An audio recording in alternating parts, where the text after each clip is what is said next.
What's up, everybody? Jeff here, and if you've been paying attention over the past couple of weeks, then you probably know that there's all kinds of new stuff coming to Infinity in the form of reinforcements. Now, as far as the Combined Army is concerned, what we're looking at for the reinforcements is something called the Exrah Commissariat. And if you're relatively new to Infinity, then you probably don't even know who the Exrah are, because we actually haven't seen any of their species in a couple of editions now, but back in the day, they did actually have a couple of models in the game.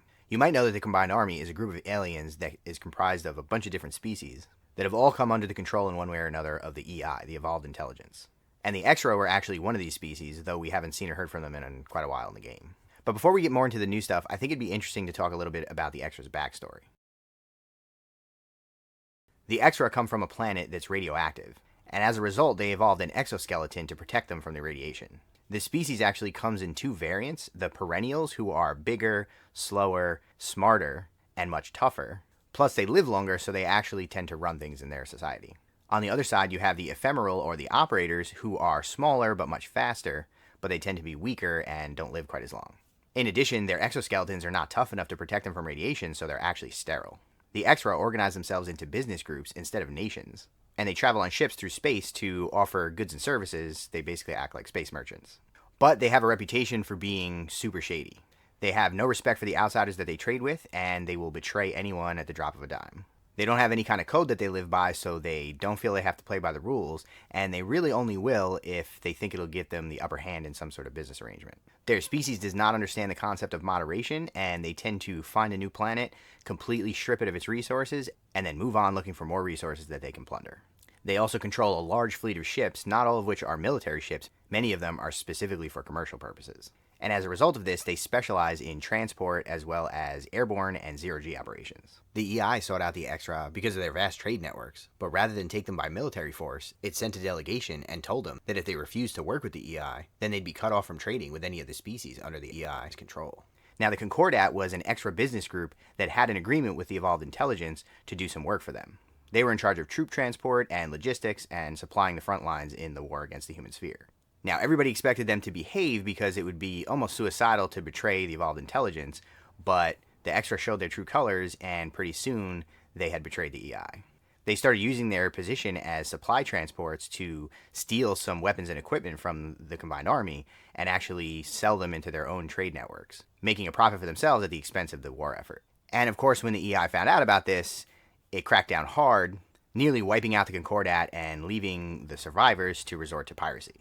Now, since then, the EI has formed a new relationship with an Exrah group called the Commissariat, and this time it's going to be keeping a much closer eye on them. Now, that's pretty much all we know about the Exrah for now. They've never really been one of the main species in the Combined Army, and it'll be interesting to see what happens to them in the future, and if they eventually make their way up to be on par with the Morats and the Shasvasti, or if they maintain this sort of background role as reinforcements. Now, the Cascuda are obviously the big, cool new model that we're getting from the Exrah. So let's talk a little bit about them for a second. The Cascuda are actually named after a cockroach-like bug that's particularly hardy and hard to kill. They're actually tags that are able to be launched from orbit, and they crash down into a battlefield, exploding as they land, before they jump up and start shooting. Before now, we only had 3 other profiles for the Exrah. We had the Escalars, which were jump troops, the Vector Operators, which are Exrah forward commandos, and the Void Operators, which are their commercial units. Now, I think it's really cool that Corvus Belli is actually pulling up the Exrah to be used for reinforcements. It makes a lot of sense because they're sort of the logistics and transport experts, so I think it works really well in the fiction that they'd be the ones providing reinforcements to all the different Combined Army sectorials. We've actually seen that a lot like the Shasvasti, the Exrah are getting a completely new look with the new edition. And I have to say, I think the glow up is real with these ones. I know a lot of people were really fond of the old aesthetics for the Combined Army where they were very like plant and bug looking. The Exrah in particular had this very cockroachy bug look to them, but I think that the new aesthetic for the new models is really beautiful. It still maintains that sort of insect-like look, even more so than the Shasvasti do, but it has a much more sci-fi and futuristic look to it. I think they're really elegant looking, I think they're very creepy, and it's cool when you see aliens that look a little bit less like humans and look a little bit more like aliens or bugs or something else. We've seen the new version of the Void Operators and Vector Operators, and I think these are really cool. They have the kind of rhino beetle look to them with the horns on their head, which is really awesome. And I think it's cool that their morphology is actually reflected in the game mechanics because they all have a special rule called Exrah, which basically means that once they take a point of damage, they just die. They don't get to go to 0 wounds and fall unconscious. And that sort of reflects the fact that they are these soft, squishy bugs on the inside that just have this tough exoskeleton, and once you penetrate that, they're just dead. Then we have the Cascuda, who used to look like this big, chunky, ugly-looking bug, which was really cool in and of itself, but I think the new version is much cooler. It looks more like a tag.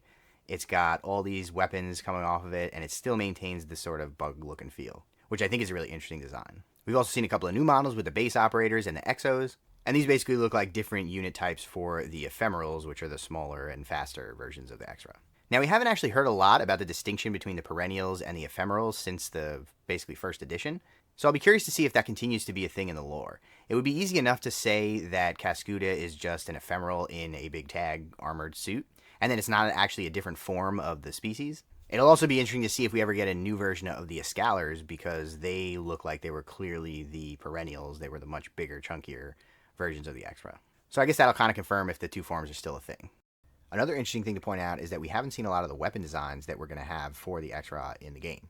I've always thought it was really cool the way that they handle the weapons in Infinity, because even though all the factions have more or less the same profiles for this different kinds of weapons, so you have combi rifles and boarding shotguns in pretty much every faction, there's always been a very distinctive design language that will let you identify a weapon that belongs to Pan-Oceania versus a weapon that belongs to the Nomads. And the Combined Army has some of the most unique and interesting looking weapons, so I'm really excited to see what they're going to come up with for the Exrah and how they're going to distinguish them from the weapons that we've seen carried by the rest of the Combined Army. The most interesting thing to me, though, will be to find out what the Exrah's relationship is going to be like with the EI and the rest of the Combined Army going forward, considering that they have this sort of rocky relationship in the past. That might be something that we're going to learn in the new book, Endsong, so I'll be super excited when I get to actually crack that open and start reading it, and I should have it in my hands any day now. Now, some of you may have noticed when you looked at the Fireteam chart for the Exrah that there's a sneaky little addition in there that we might not have expected to see on the Exrah chart. So apparently Kodali is going to be included with the reinforcements, which sort of suggests that she's working with the Exrah in some capacity. Now, I'm always excited to get some more Kodali lore and find out more of what she's up to. She's always got some sort of scheme going on, and I'll be curious to see what she's up to at this point. But more importantly, I'm wondering if this means she is actually directly involved with the Exrah, or if this is just more or less for gameplay purposes, or because she can sort of act as a drop trooper herself. So it kind of fits mechanically. Maybe the EI has actually sent her to babysit the Exrah and make sure that they're behaving themselves and not betraying the Combined Army like they have in the past. But anyway, let me know what you think about all of this. Do you like the new design of the Exrah, and how do you feel that Corvus Belli is going to handle their lore going forward? Drop a comment below and let me know. And while you're here, don't forget to like the video and subscribe to the channel. I have been studying up on Infinity lore. I've put out a few videos so far, and I plan to do a whole bunch more, so you're not going to want to miss it. Of course, I'm particularly interested in wargaming lore, so if you like the Infinity lore, then stay tuned, and also check out this video that I did a couple of weeks ago about the most recent Infinity novel, where you can get caught up on the plot and hear some of my thoughts about the story and the characters. Spoilers, I really enjoyed the book, so I definitely recommend you check it out. If you want to support the channel, then check out all the important links in the description below, including the Discord, the Patreon, the merch store. And on that note, huge thank you to the extremely cool kids tier on Patreon, the Steam Powered Scoundrels, Dogmatized, and Biclops Gladiator Games. Thanks for watching.